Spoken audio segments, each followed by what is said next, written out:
my experience with mice is in South Australia, but I think a lot of the general principles are going to be very similar, and you'll recognise some of the issues. The first thing to note is this isn't a new problem. It's been around for as long as people have been growing cereal crops in southern Australia. The earliest record I've come across dates back to 1890, but I'm sure that relates to when there were regional newspapers available to report it rather than when the first problem occurred. The problems haven't changed all that much. However, they've got worse. In the last 30 years, changes in agricultural systems have favoured them greatly. Reduced livestock competition for seed and stubbles, increased cropping, introduction of new crops that provide them with additional nutrients at different timing, means that they've now got better and more food available to them, and better cover and less disturbance. And all of these things are impacting on their population.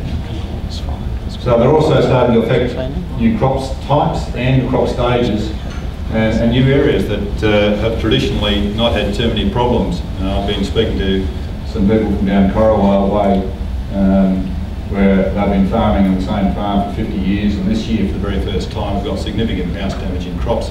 Similar things happening in some areas in South Australia that have not had problems greatly in the past. So the end result of these changes in farming systems is we've got more mice for any given range of seasonal conditions, and seasonal variability is very high. But in addition, there's also more damage for any given number of mice. A couple of reasons. Simple one is shallow sowing leaves the grain more vulnerable to mice, so the short coleoptile varieties and precision sowing at low depth means that it's easier for the mice to get at it. But in the past 30 or 40 years ago, if you're controlling weeds with tillage, you're going out there and you're turning over the soil, germinating a bunch of weeds. That's all seed that the mice would have been eating. You do it, repeat it time and time again over 6 weeks or so, it's likely that mouse populations are going to go through a critical food shortage shortly before you sow, and populations are likely to decline. Now we're sowing directly into paddocks that have peak mouse populations and they're doing a lot of damage. I think it's worth thinking a little bit about the breeding patterns of mice to get a handle on the nature of the problem we're dealing with. And effectively, they can breed whenever they've got enough food and enough shelter. They don't have any specific day length requirements or any restricted season tied into precise months. But their breeding season usually is confined to the period between October and April, when there's abundant grain available. Now they'll start in spring as soon as the seed from the early maturing weeds is available. Barley grass is a great little high protein source for them, and usually breeding will commence a few weeks after the barley grass comes into head. They stop in autumn when they run out of food. These breeding seasons can be extended by unseasonal rainfall. In 1983, when we had across a lot of southern Australia a big dump of rain in the first week of March, there were crops that were self-sown running to head in the middle of June, and the mice started breeding on that, and we had a widespread plague in 1984 as a direct result. At the other end of the season, if you have crops damaged by rainfall during harvest, regrowth, weed growth, summer weeds coming through, providing a fresh supply of seed during summer, it will extend the breeding season through autumn and into the beginning of winter in some cases. Not only does damage at that time produce fresh seed, the changes in grain quality that we were talking about earlier on that are reducing your income from harvest, the mobilisation of sugars and amino acids in sprouting grain make it far more nutritious for mice, and so that will aid breeding success during summer. But it is important to remember that the mice that are causing you damage at seeding and going through now in potential damage in early maturing crops were primarily born between last October and April. You're dealing with problems now that arose 6 months ago. So while we have mouse plagues every year, Well, the population size is usually limited by low survival during winter when there's a shortage of seed. Although they're very well adapted to low moisture intake, they can survive on dry grain, just on the atmospheric moisture that's absorbed onto grain. Juvenile survival varies enormously depending on available conditions, and if there's a superabundance of food which allows them to use behavioural adaptation to limit their moisture stress, or the availability of some green material in the crops during summer, it will greatly increase their rate of population increase. And of course the other factors that I mentioned about the length of the breeding season. So the problem is that during mouse plagues you don't have this normal lull during summer, you have rapid population increase. Sometimes plagues arise when you have a good season for the mice followed by high winter survival in the second year. Sometimes the conditions in a single year are just so favourable that they're able to reach plague numbers in a single season. The big question that everyone's asking at the moment is when are they going to go away? And the answer is quite complex. Numbers usually crash during winter because of the combination of malnutrition and disease. Disease spreads through animal populations most readily when you have a very dense population that are in poor condition, and that's exactly what you get at the end of a mouse plague. But the timing is very difficult to predict.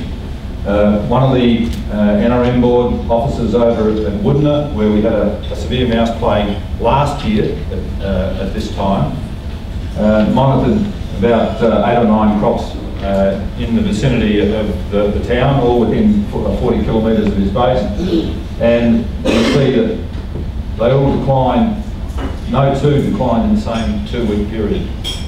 And that's just in one locality. Now, the ones that hung on, that has a big impact on the type of damage that occurs, because obviously if the numbers drop in July or early August, you get significant damage at seeding, but if they hang on, then you're looking at substantial damage potential when the crops are coming up. In response to that problem over on Eyre Peninsula last year, we decided to try and get a bit of a handle on what management factors were influencing the problems they were experiencing, because it was obvious there was enormous variation in the damage levels, not only between neighbouring farms but even within a single farm. So we asked guys to give us information from the 2 worst affected crops on their farm at time of seeding, and the 2 crops which had the least mouse problem. We asked the paddock histories, what paddock management they've done over summer and at seeding, any baiting they've done, and then their estimate of what the damage had been at crop establishment.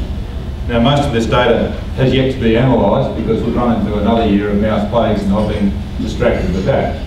But in putting this together, I interviewed about 130 farmers, and there were some very consistent common themes coming out in the comments they were making to me. Some of them were the sort of things you'd expect, but the mouse numbers in their paddocks were higher, had high grain yields, damage prior to harvest, or low harvest efficiency. But there were some others that the lighter and stony soils had more mice in them than the heavier soils, bearing in mind that there are no cracking clays in this area. The heavy soils are generally hard setting. Whether it was a pasture compared with a pasture or a stubble compared with a stubble, there were fewer mice in the paddocks that had been grazed. Stubbles that had been knocked down early in summer, whether it was with stone rollers or prickle chains or a fire that had got away in summer and burnt out a paddock that not intended, had fewer mice in them than those that had tall standing stubble. And some guys are even telling me that where they had different varieties of wheat in neighbouring paddocks, the taller stubbles had more mice in them than the shorter stubbles. Very consistent comments that weedy crops had more mice in them than those that were clean, and that where they had verge areas with heavy weed growth that provided with a source of seed, that impacted on the neighbouring crop. From that survey, in those worst affected crops on individual farms, the average yield loss estimated by farmers was 30%, and that was despite the fact that most of these were baited. There was obviously substantial damage before baiting, and some paddocks where they had problems getting control of the mice when they were baiting. On the same farms, only 6% estimated average damage on paddocks that weren't baited. So great deal of variability within farms. Now, a lot of the debate in South Australia recently is centred on whether you need to bait on a large area, how much mice move back into crops or move across districts. It's very clear from this type of information that although you need to think on a whole of farm basis, the problems you get in an individual paddock are largely associated with the conditions in that paddock, not what's 2 kilometres down the road. The other interesting thing that came out of this survey that took me a little bit by surprise was that most people were, I believe, underestimating the amount of grain that had been left behind in the previous harvest. Now, to get a population of 500 to 1,000 mice per hectare, which based on a limited survey and previous experience is what we think we had in most of these badly affected crops. The mice would have eaten 140 kilograms of seed between January and June. You've just got to have that much there for them to reach that population size. And from the stuff I showed you earlier, most of these populations hung on not only through June but well into July or at the end of July. So you're talking about another doubling of that figure. You're talking about 300 kilograms of seed per hectare being taken out by mice in those peak populations. When I asked how much grain they thought had been spilled at harvest in those worst affected crops, there were only 13% of them thought that it had more than 100 kilograms per hectare left behind at harvest. Most of those were those who had hail damage. There were another 9% who had a sort of approximate idea of what might have been out there, and 76% were, I believe, greatly underestimating the amount of grain that had been left behind at stubble. I think this is the elephant in the corner of the room that no one's talking about very much. When we asked what they'd done to try and control the problems that they had going into seeding, these were the main comments that came out. That effective summer weed control not only limited the number of mice they had in their paddocks at seeding, but greatly assisted the effectiveness of control operations when they were applied at seeding. So that having things like persistent melons across their paddocks made it harder to get good baiting effectiveness. There was some suggestion that incorporating stubbles just prior to sowing, where the stubbles hadn't been knocked down earlier, was of some use. Another one that I'd not expected, but there was a general opinion that baiting immediately behind the seeder was the most effective way to get control, rather than leaving a few days to wait to see whether the mice were digging anything up, or even going out a week earlier and baiting before. Surprisingly, some of the best crops to emerge were early sown, and I would normally have thought you dry sow when there's a lot of mice around, it just gives them more time to find the seed. I think they had a very good break shortly after they started putting in some of these dry sown crops. Because it was warm, the crops flew out the ground when the mice were still feeding on whatever other feed sources they'd been feeding on previously, and they got away and got their best crops that way. Sowing depth did make a difference. But while all these things made a difference in paddocks that were badly affected, baiting was the only reliable strategy, and in some cases multiple baiting was necessary. We've had ongoing problems, as you have had this year, and the summer rain has introduced a few new parameters into it.